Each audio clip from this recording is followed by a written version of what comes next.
Salam sejahtera Malaysia. Denyut nadi suara rakyat bergema di channel ini. Terima kasih kerana bersama-sama di channel ini untuk mendapatkan berita-berita terkini. Bagi anda yang baru, jangan lupa tekan butang subscribe, like dan share. Malaysia kita punya, kita jaga sama-sama. Salam sejahtera Malaysia, denyut nadi suara rakyat bergema di channel ini. Berita terkini, berita gembira untuk semua penyokong-penyokong Datuk Seri Najib Tun Razak. Hakim berkata Najib boleh mohon dibebaskan atau DNAA September depan. Wow, ada harapan untuk Najib dibebaskan DNAA pada September depan. Pasti orang gembira, ramai orang berdoa. Bagi anda yang memang suka Najib, suka sokong Najib, yang memang pengikut Najib, teruslah berdoa untuk Najib supaya Najib boleh dibebaskan atau DNAA pada September depan ini. Okey, so apa yang terjadi sebenarnya?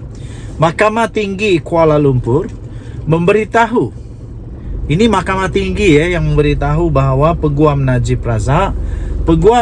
Razak boleh mengemukakan permohonan untuk membebaskan atau dilepaskan tanpa dibebaskan DNAA jika pendakwa raya pada September depan masih belum membuat keputusan berhubung representasi bekas Perdana Menteri itu untuk menggugurkan kes pengubahan wang haram membabitkan dana SRC International Sdn Bhd SRC berjumlah 27 juta ringgit Malaysia. Hakim K. Munyandi menetapkan 5 hari pada September untuk perbicaraan penuh terhadap 3 pertuduhan membabitkan bekas Menteri Kewangan itu. Munyandi membuat keputusan itu selepas timbalan pendakwa raya Muhammad Ashraf Adrin Kamarul memohon tarik sebutan baru kes itu bagi membolehkan pendakwa raya memutuskan untuk membenarkan representasi Najib menarik balik pertuduhan berkenaan.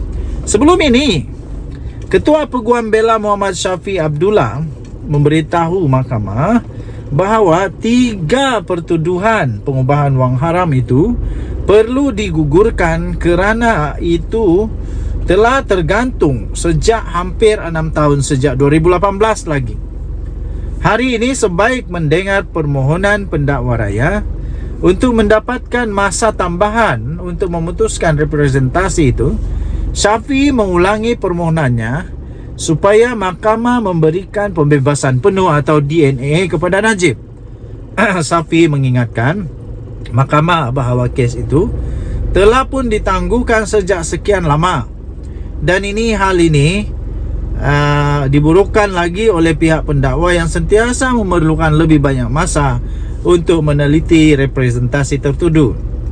Kes pengubahan wang haram SRC membabitkan dana 27 juta ringgit Malaysia adalah berbeza dengan kes rasuah membabitkan dana 42 juta SRC terhadap Najib yang menyaksikan dia telah disabitkan kesalahan dan telah dipenjarakan selama 12 tahun pada Ogos 2022. Syafiq memberitahu mahkamah bahawa sebutan kes ditetapkan beberapa kali sejak 2018. Dengan 26 pengurusan kes di hadapan Hakim Mahkamah Tinggi itu ketika itu, iaitu Muhammad Zaini Mazlan yang kemudiannya dinaikkan pangkat ke Mahkamah Rayuan, dan 4 tarik pengurusan kes di hadapan Hakim perbicaraan sekarang. Jadi kita boleh lihat kesukaran pihak pendakwaan untuk membuat keputusan berhubung representasi menunjukkan bahawa ketiga-tiga pertuduhan itu boleh dianggap sebagai tidak berasas dan oleh itu perintah untuk DNA adalah wajar, kata peguam itu, sekiranya mahkamah tidak bersetuju untuk memberikan pembebasan penuh. Ashraf kemudian membantah permohonan Syafiq untuk mendapatkan pembebasan penuh atau DNA dan memberitahu mahkamah bahawa DPP telah diarahkan untuk mencari satu tarik pengurusan kes selanjutnya bagi memberi lebih banyak masa kepada pendakwa raya untuk meneliti representasi Najib. Tuan-tuan dan puan-puan, untuk mendapatkan berita lengkap tentang perkara ini, sila layari malaysiakini.com. Kita jumpa lagi, bye-bye. Salam sejahtera Malaysia, denyut nadi suara rakyat bergema di channel ini. Tuan-tuan dan puan-puan yang dihormati sekalian, ini memang mengejutkan seluruh Malaysia. Apalagi Mahathir mau sekarang, apalagi yang dia mau, apalagi Mahathir mau ya. Hairan juga. Mahathir berkata tiba-tiba, dia mengakui, dia kata anak saya diukut akan dipenjara 5 tahun. Pertama sekali, macam mana cara ugutan itu berlaku? Bagi saya itu bukan ugutan. Itu mungkin hanya diberitahu kalau bersalah kamu mungkin boleh dipenjara 5 tahun. Biasalah kalau udah tua nih memang agak susah mau tahu rasanya mana satu yang diugut, mana satu tidak. Tapi apapun itu pendapat Mahathir. Mahathir punya pendapat. Adakah dia rasa anak-anaknya diugut atau tidak, itu pendapat dia, suka hati dia lah. Tapi apakah bendanya mau diugut-ugut? Saya pikir SPRM tidak akan membuat ugutan pun. Apa cerita sebenarnya?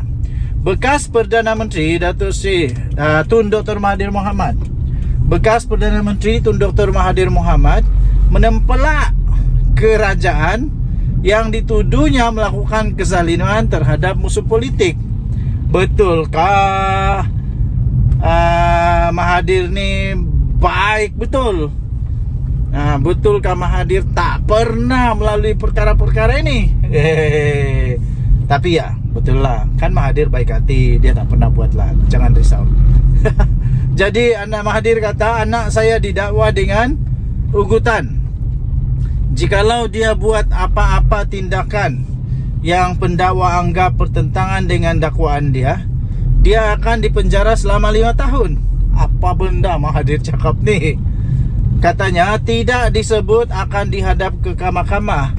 Inilah reformasi. Kalau salah memang kena penjara lah. Apalagi kalau salah memang kena penjara. Di luar katanya sebelum menjadi kerajaan cakap tentang kezaliman pihak berkuasa. Katanya pada hantaran di media sosial hari ini. Hari ini mungkin baru Mahathir rasa ingin bertaubat. Rasa baru dia rasa tinggi langitnya dunia ini. Mahathir dulu pernah sampai di label dengan banyak label tahu. Saya pun tidak tahu kenapa di label. Ada macam-macam lah label-labelnya. Jadi kali ini bila sudah tidak berkuasa, rasakan kemanisan gula itu. Katanya pada laporan itu walaupun tidak menyebut mana-mana nama, dipercayai Mahathir merujuk kepada siasatan daripada Suruhanjaya Pencegahan Rasuah Malaysia SPRM terhadap anaknya Mirzan. Suruhanjaya itu juga telah menyerahkan perintah notis kepada Mirzan untuk mengisytiharkan aset dalam tempoh 30 hari. Ini biasa punya standard. Apa dipersoalkan pula? Ini biasa punya standard. Perdana Menteri 2 kali ni tak tahukah standard ini? Atau dia memang tak pernah buat benda ni? Tak tahulah. Jelas SPRM lagi, perintah itu adalah tindakan lanjutan daripada siasatan mereka berhubung maklumat dalam laporan kertas Panama serta aktiviti perniagaan Mirzan yang membabitkan penjualan dan pembelian syarikat berkaitan kerajaan atau dikenali sebagai JLC. Siasatan dijalankan di bawah Akta SPRM 2009 dan Akta Pencegahan Pengubahan Wang Haram, Pencegahan Pembiayaan Keganasan dan Hasil daripada Aktiviti Haram 2001 AMLA TFPUAA. Jadi tuan-tuan dan puan-puan yang dihormati sekalian, apa yang akan terjadi kepada Mahathir dan anak-anaknya? Kita harap keadilan, kebenaran akan muncul lah, akan muncul. Kalau mereka tak bersalah, pastinya tak bersalah. Kalau mereka bersalah dan adanya kes di sana, hadapilah dengan tabah bahawa kamu memang dalam bahaya besar. Okey? So, Denyut Nadi Suara Rakyat bergema di channel ini. Jangan lupa untuk tekan butang subscribe, like dan share. Malaysia kita punya, cintai Malaysia ku, kita jaga kita. Bye-bye.